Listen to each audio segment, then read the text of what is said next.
returns Monday, October 5th, part of CBS Premiere Week. Hey, it's Marina Baccarin. A new season of Sheriff Country is coming your way. You won't want to miss a moment. Sheriff Country, part of CBS Premiere Week. A really nice day is ahead as we head into Tuesday with temperatures into the 70s, but there are a few more showers ahead. Those details coming up next. Good evening, everyone. I'm Kevin Hodge. Tonight on your WZMQ 19 News, a famous comedian stops in Marquette, joining the fight against the rise of data centers in Michigan. Plus, the Marquette City Commission is considering a tourist tax that would lessen the burden on residents from the tourism industry. And President Trump signs an executive order aimed at childhood vaccine recommendations. We'll have the latest from Washington, D.C. Your 19 News at 11 starts now. Live from the UP, this is WZMQ 19 News at 11.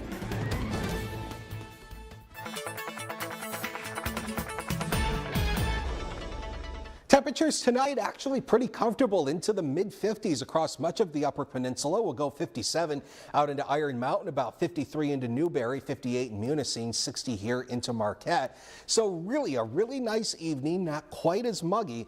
But as we head into tomorrow, we are talking about a seasonal to above average day. Temperatures getting into the lower 80s once you work into the southern half of the UP. But we do have some rain on the way for this week. We'll talk about it in just a few minutes. Dakota, thank you very much. This evening, the Northern Michigan Alliance for Responsible Development held a community update event on data centers around the state of Michigan. The Marquette-based hybrid event was held at the Ordock Brewing Company, welcoming one big name in particular to participate. WZMQ's Andrew Hands has more. With a push against the growing development of AI data centers throughout the country, and more specifically the Midwest, the voice of the people within these communities is a powerful one. Well-known comedian, more recently pinned as an activist against AI data centers, Charlie Behrens was a main face of tonight's event, bringing hundreds together both at the brewery and online. I'm basically a big dumb billboard, you know, like a clown saying like, come here, and pointing to the experts. There really just is an off balance of like information out there right now. So it's just trying to even the playing field. The event covered everything from educational standpoints to regional effects, like what's been experienced in northern lower Michigan and the western Upper Peninsula, featuring virtual input from 3 separate points around the state. Barron says adding comedy to the list of extra players creates a clear opportunity of unison. Man, where are my Packers fans in this audience? Oh, our bartenders are Vikings fan? No way. It's good that people are coming together on this. And whatever side they're even on it, to just be in the same room together, connecting, I mean, that's a huge thing that we've started to lose. ChatGPT is a therapist, are you kidding me? ChatGPT takes all your data, stores it forever, and in 5 years, you're gonna get blackmailed by a Roomba. To add a little levity, hopefully helps, because people are understandably angry and frustrated and just broken down by this. As a clear standout, community engagement was heightened tremendously this evening. Mark Jem Rosick is a Marquette resident who's made it a goal to share his voice of concern at multiple meetings around the county, hoping to gather more of an understanding on data centers with a plan to assist in moratorium work. First and foremost, we're Upers and we're strong. We have grit. Moving forward, we can weather this too, but we have to do it smart and responsibly. And we have to be prepared. And while Behrens is in a lull from a current stand-up comedy tour, visiting the area to take part in the activism shows just how important it is to him and the Midwest. The bottom line is for, you know, the UP to decide for the UP, not for big tech to decide for the UP. Reporting in Marquette, Andrew Hands, WZMQ 19 News. The Marquette City Commission held a meeting tonight with much of the discussion revolving around a tourism resolution. The board discussed an amended version of a resolution surrounding taxation, specifically about the tourism economy. As of now, taxes caused by tourism fall upon residents of Marquette County, not by tourists themselves. This resolution would enact a tourist tax that would help offset the costs of infrastructure and services the tourism economy requires. The board came to a unanimous decision that the resolution would be tabled until their next meeting. But allow the city commission and city staff to talk freely about possible tourism tax and advocate at the state level for that ability to have some revenue generating capabilities that would address tourism issues and not put that burden on our residents. We'll continue to provide updates on this resolution as it develops. Over the weekend, President Trump acknowledged there's no video or photo evidence to support his claims of vandalism at D.C.'s reflecting pool. While he appeared to acknowledge the damage to the pool's surface was from contractor error, he still insists vandals also damaged it. Our Washington, D.C. correspondent Rachel Knapp shares the latest in the saga surrounding one of D.C.'s most iconic landmarks. Fencing around the D.C. reflecting pool remains amid repair work, and new signs like this one have been posted stating the pool has been partially refilled to flush the pool's piping system and blaming previous administrations for issues at the pool. But for the first time in the saga surrounding the renovation work at this iconic D.C. site, the president acknowledged that contractor error played a part in the issues at the reflecting pool. In a Truth Social post, the president said in part, quote, "As with many jobs, there was also some contractor error done by rushing the job for a July 4th opening, but it was a very small area of this massive pool and was relatively inconsequential," end quote. But in that same post, Trump is still insisting that vandals violently ripped at the pool's coating and adds, "There was substantial other damage to the reflecting pool also, but unfortunately, there is no video or proof other than the damage itself." The president has made renovations at the pool one of his priorities in D.C. The administration drained the pool and repainted the bottom of it American flag blue. But soon after the nearly $15 million project was finished, the lining of the pool peeled away and noticeable amounts of algae bloomed. The president blamed vandals for the damage. However, the U.S. Attorney for D.C., Jeanine Pirro, dismissed charges against one of the accused after her office concluded the damage to the reflecting pool was the result of bad workmanship, not vandals. And I was disappointed with Jeanine Pirro, really disappointed with Jeanine Pirro. She folded like an umbrella, and people get away with things, and it's a disgrace. The president quickly criticized Pirro for the move. Security cameras have been placed around the pool, and the National Guard deployed to D.C. now frequently patrols this popular tourist site. In Washington, Rachel Knapp, WZMQ 19 News. Joint Base Charleston now bears the name of the late Senator Lindsey Graham. 3, 2, 1.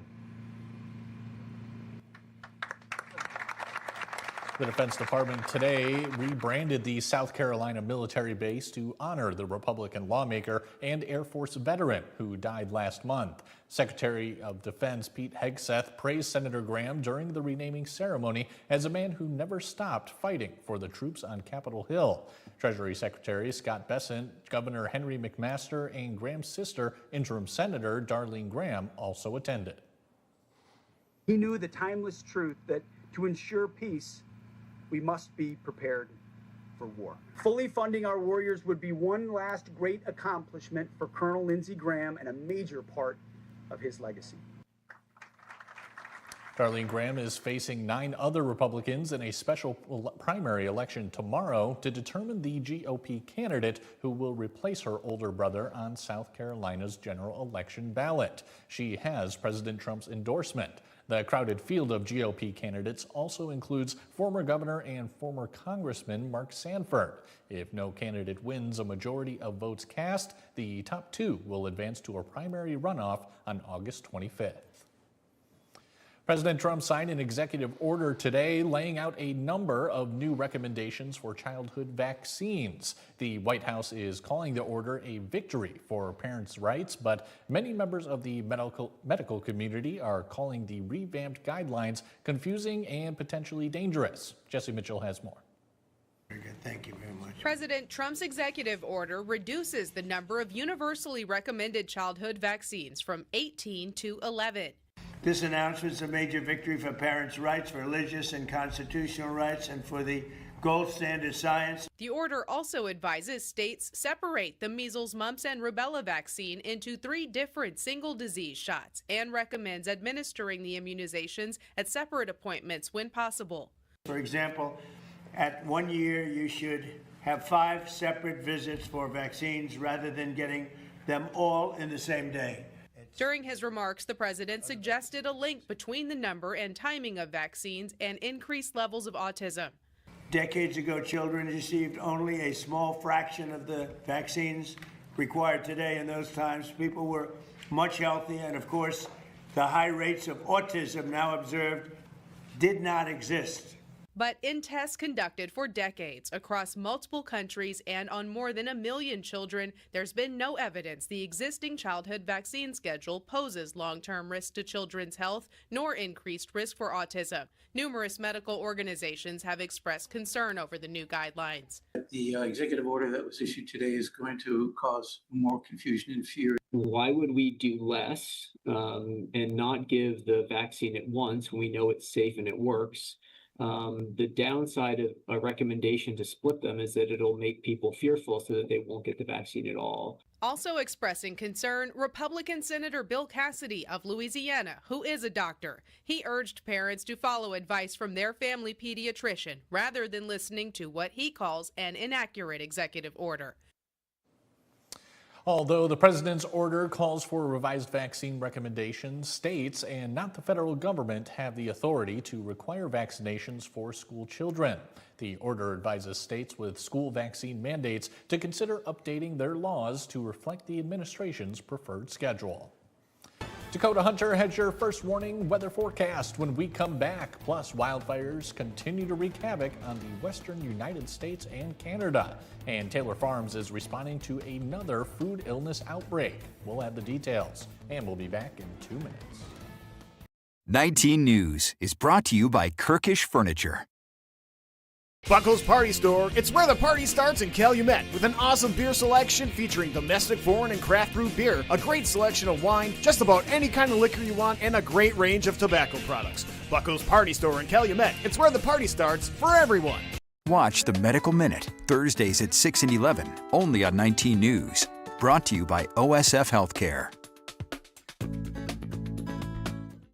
Attention timeshare owners. This is an urgent consumer alert from the Timeshare Exit Hotline, a national company specializing in helping consumers legally get out of their expensive timeshare contracts. We're offering you a way to legally get rid of your timeshare. So if you're fed up with the maintenance fees that keep on coming and want to learn if you can terminate your timeshare legally and permanently, call today. Even if you've tried before and were unsuccessful in getting rid of your timeshare, call today and see if we can help. We offer a complete 100% unconditional client satisfaction guarantee. Make this completely free call and learn how we can help you legally put an end to your timeshare nightmare once and for all. You have nothing to lose, so call right now to qualify and receive a free consultation. You can terminate your timeshare legally and permanently, but you've got to call now. Call the number on your screen today. It's a free call. Here's your WZMQ CBS This is Home Community Calendar.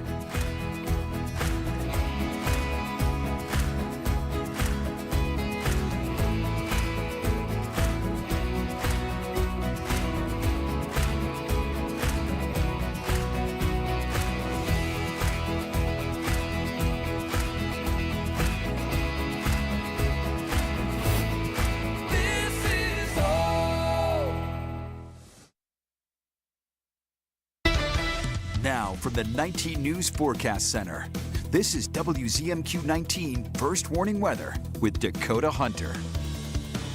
Welcome back, everybody. If you're going to be doing a little fishing tomorrow, we're actually looking pretty decent. 11:23 in the morning to 1:23 in the afternoon is your first major time. Then at 10:42 in the evening to 12:42 in the morning.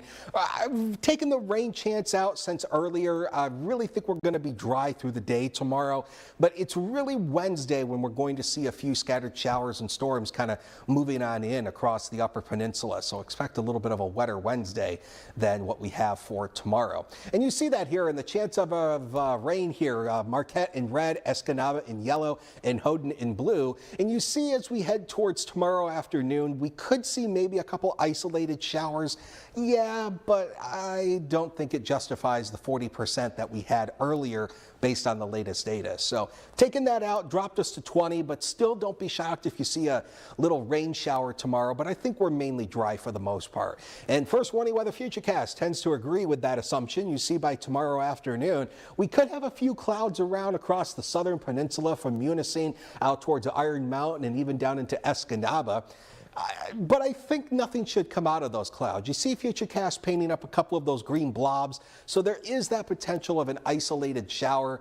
But again, very isolated if anything. But it looks like Wednesday will be our next better chance for a few scattered showers across the Upper Peninsula. This is another little front that's going to sag in. And this front is also going to mean our temperatures are going to stay pretty seasonal. We should be in the mid-70s this time of the year, and that's pretty much where our highs will be through much of this week.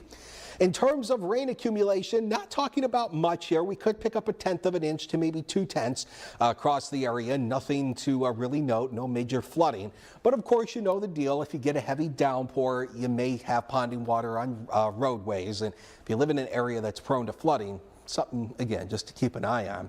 But the muggy meter, there it goes, all the way down into the comfy category as we head towards the later part of the week. This is due to another front that pushes in that's going to clear out that humidity, so it'll be a lot more comfortable. But then by the weekend, oh, I know, it goes back up into the humid category. You'll be feeling more of that stick as we head towards the weekend.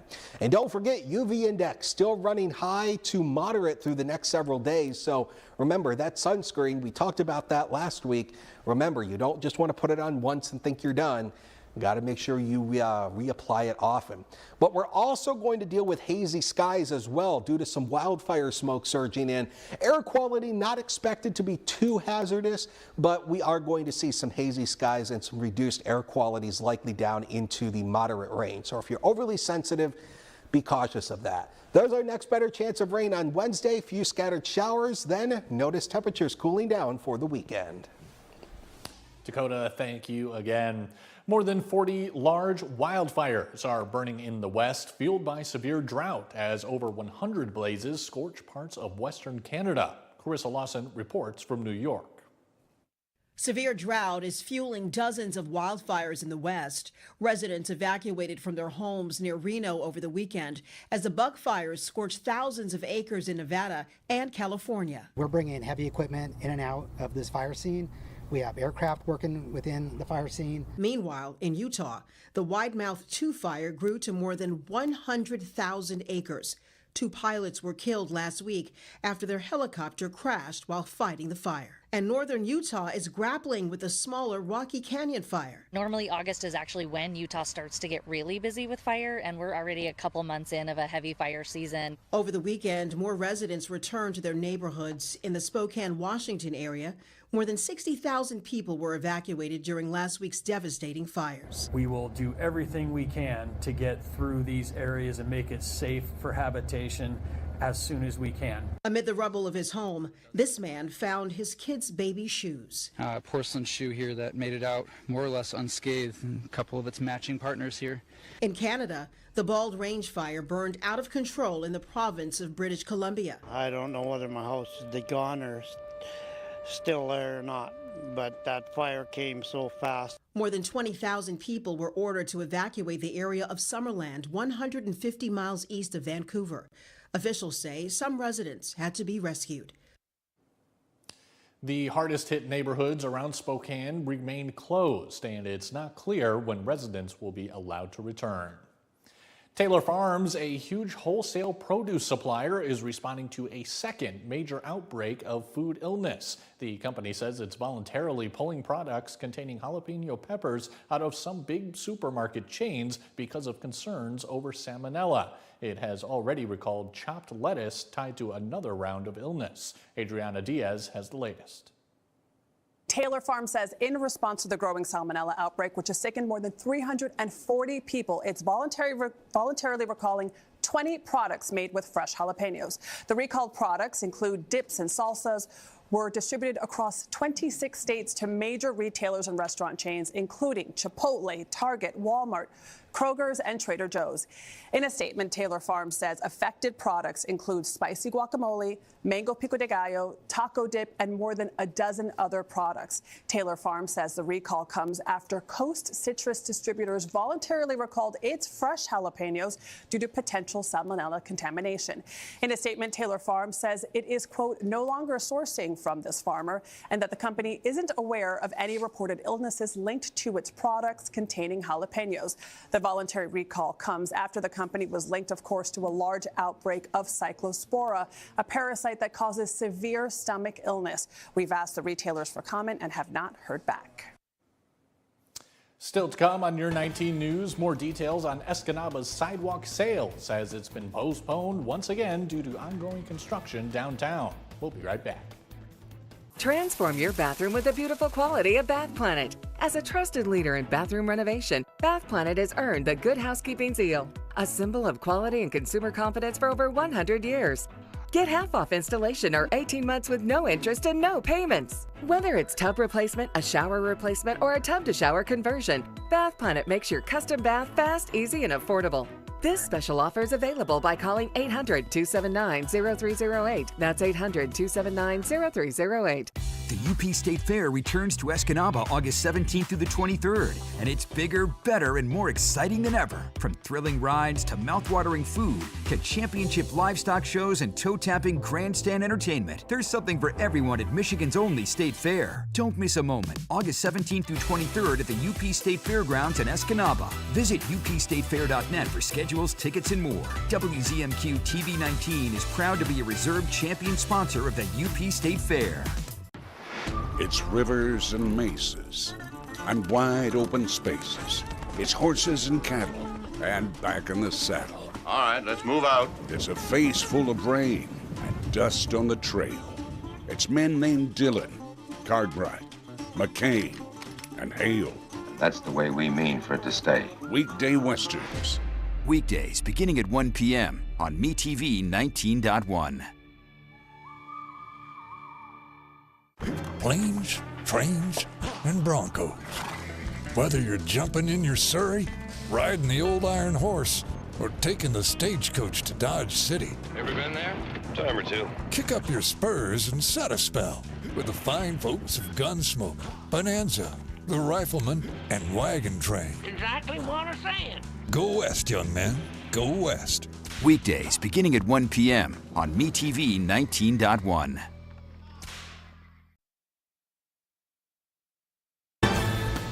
You're watching WZMQ 19 News, live and local, with Kevin Hodge.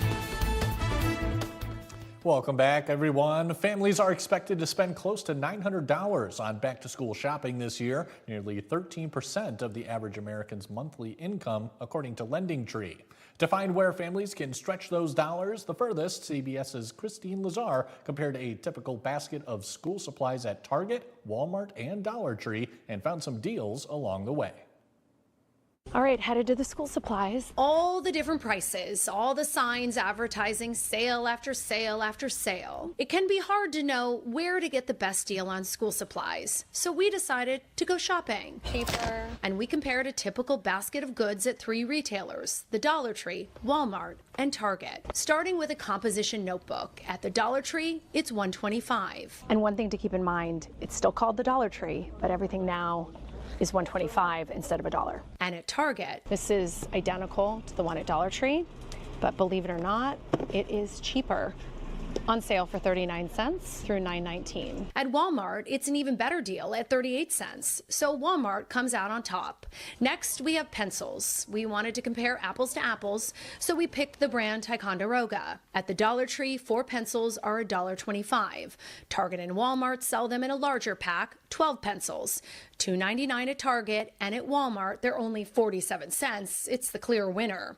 It was a similar situation with crayons. The same package of 24 Crayola crayons was $1.25 at the Dollar Tree, but just 50 cents on sale at Walmart and Target. They're what the industry calls loss leaders. They're losing money even, but what they want you to do is come in the door for the deal and then stay for the $61 backpack. That's where they make their money. Dollar Tree is a winner, though, when you're not picky about the brands you buy. So you can get the name brand, 4 of them for $1.25. You can do the off brand, 24 of them for the same price. Finally, lined paper, 200 sheets at the Dollar Tree are on sale for $1, whereas 150 sheets are 84 cents at Walmart and 100 sheets are $2.79 at Target. The Dollar Tree is the cheapest option. And if you add up all the prices in our basket, Walmart was the most affordable, with our 7 items totaling $11.23, followed by the Dollar Tree at $13.50, and Target is the priciest at $20.33. A lot of those loss leader sales expire in September. Then Dollar Tree could pull ahead. If you have the time, your best bet is to spread your shopping out across several stores. As the reconstruction of Escanaba's Ludington Street continues, an annual promotion for downtown businesses is being delayed. Every July, shops host sidewalk sales to clear out their summer inventory and make room for fall. However, many sidewalks are still under construction. Originally rescheduled for this Friday, the sidewalk sales have again been postponed to September 4th to keep patrons safe and to ensure an ideal shopping environment. It's been a tough year because people are reluctant to come to the downtown simply because of the construction. And that's unfortunate, but certainly understandable. So they need promotional activities. But when it's all done, we're going to have a big celebration, and hopefully people will come down and see what this has been like. Paving is scheduled to begin on August 26th. If the rest of the work goes according to plan, the entire downtown is on track to reopen in mid to late September. Classic cars took over Ishpeming on Saturday as hundreds came out for the 24th annual Buzz the Gut Show and Shine. The event brought car enthusiasts and spectators alike to the Cliff Shaft Mine Museum to check out everything from classic hot rods to rare vehicles. After the show, the cars hit the road for an evening parade. A lot of nice cars in this area. I don't know what they do with them most of the time. This is probably one of the shows that I only see a lot of these cars. A lot of the other shows, they don't seem to come around much. It's nice to walk around and see them, talk to the people. The event also included a dance at the Ishpeming Elks with music from the Swanberry Moonshine Band. Hollywood's hottest couple has plenty to celebrate after burning up at the box office and saying "I do." Plus, a K-pop supergroup just marked a big anniversary. Bradley Blackburn has tonight's entertainment headlines. And sometimes Spider-Man has to do the hard thing, even if it breaks Peter Parker's heart. After another blockbuster weekend for Spider-Man Brand New Day, there's news about the real-life love story of stars Tom Holland and Zendaya. According to People magazine and other outlets, they had a secret wedding celebration in the English countryside last week after officially marrying earlier this year. The couple's new Spider-Man film has broken all-time box office records, and they also co-starred in this summer's The Odyssey.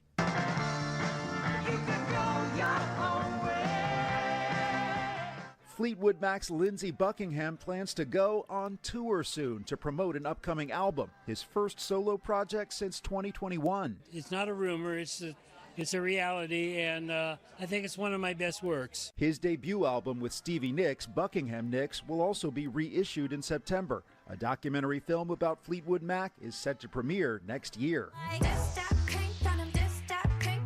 And pioneering K-pop supergroup Blackpink is marking their 10th anniversary as a band. Over the weekend, they celebrated at the premiere of a new documentary in Seoul, South Korea, and met with fans. The band wrapped up their latest world tour in January.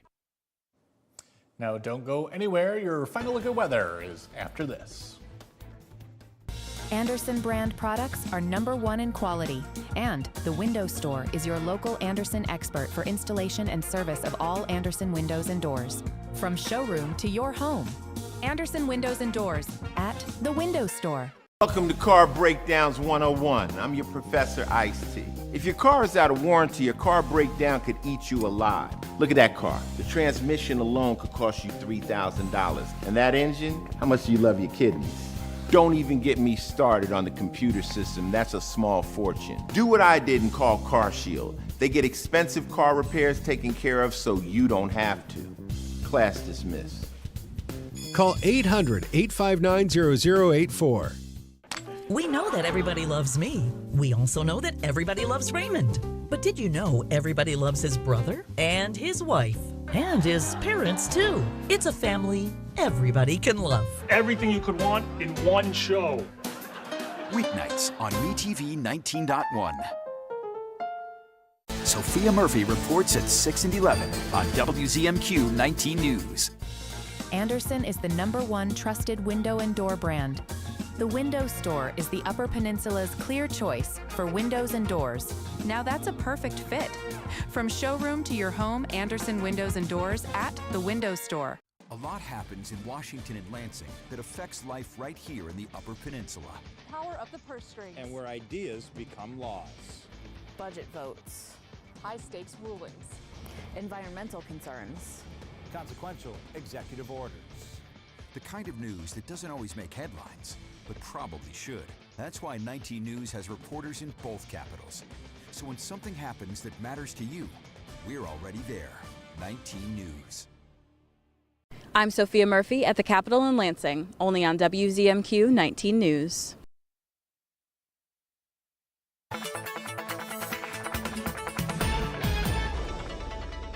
Our temperatures over the next 6 to 10 days are expected to be, well, fairly seasonal. Near average temperatures are expected across much of the Upper Peninsula and actually much of Michigan for that matter. Not expecting any real extremes one way or the other. And this is due to a more seasonal pattern setting in. A couple of fronts moving their way through that'll not only clear out the humidity, but also make it feel a little bit more comfortable. But we are going to deal with hazy skies through the next couple of days from the wildfire smoke. Lows into the mid to upper 50s, close to 60 tonight. Then tomorrow, mid to upper 70s, maybe a few 80s across the southern half of the UP out here towards Iron River, Iron Mountain, about 82 there, 81 in Iron River, 79 out into Ironwood. So some hazy skies tomorrow. We're mainly dry, isolated shower, yes, widespread, no. Most of you stay dry. Better chance for rain on Wednesday is on Wednesday. Then temperatures become a little cooler by the weekend. Dakota, thank you again. And finally tonight, forget the Kentucky Derby. This race is all about short legs and big personalities. Dozens of corgis chased canine glory over the weekend at the Corgi Nationals Super Sprint Series in Northern California. Some charged straight ahead while others took their time to push, play, and tussle with the competition.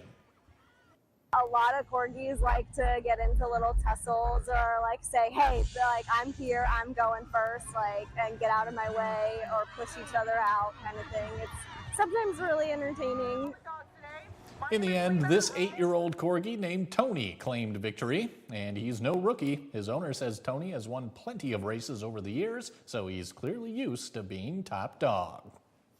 That's all we have for right now, everyone. We'll catch you back here tomorrow at 6/5 Central. We'll see you then. Have a great night.